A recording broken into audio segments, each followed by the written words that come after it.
This isn't something that people really readily know about the West Bank. We're here on the West Bank here, near Hebron, and you'll see along the West Bank these signs which are saying Area A, entry forbidden for Israeli citizens. Now, from what I understand, the West Bank is divided into three sections, A, B and C, and you'll see in Area A and B that Israeli citizens are not allowed. So if you're a Jewish Israeli citizen, then you wouldn't be allowed in that, in those areas in the West Bank. And also you'll see many towns along the West Bank that have red signs that say entry is dangerous for Israeli citizens, do not enter. Okay, so here is the one of the signs. One of the red signs here that says this road leads to Area A under the Palestinian Authority. The entrance for Israeli citizens is forbidden, dangerous to your lives, and is against the Israeli law. So this is one of the signs, the red signs, which is saying it's a risk to your life to come in here if you're an Israeli citizen. This is not a made-up sign. I even saw people say that, oh, you've placed those signs there, as if that's been staged and it's not real. This is how disillusioned people are by these lies. They can't see any difference outside of the box that they've begun to think in through this so-called truth movement, which dictates to you what you should think. Just to show you that it's not all black and white, it's a grey area. What they tell you on the news is only half the story. And so there are specific areas where Israelis are not allowed in the West Bank, and that is Palestinian only. And if I went into some of these places as a non-Jew, as a non-Israeli citizen, I would probably be in danger. Perhaps. You would probably be in danger too to enter some of these places.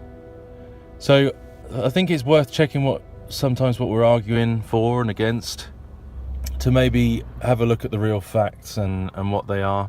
Of course there's errors and there's problems on both sides. It's not black and white. I'm not defending every action of every side. There is oppression, there is issues that need to be ironed out, but when people get militant against Israel, it's a massive problem, both spiritually and morally. With the arguments, because they're not. People have been fed a lot of misinformation from the likes of the liberal media, from false truthers like David Icke and others, who have perpetuated these lies, against Israel, basically. So if we see here, and obviously this is a very poor community here, and it's terrible that people live in conditions like these, but just to show you that there are support groups and movements and organisations that are helping here. We've got the European Union flag, humanitarian support to protect Palestinians in the West Bank, including East Jerusalem, from forcible transfer. We've got Irish Aid on there.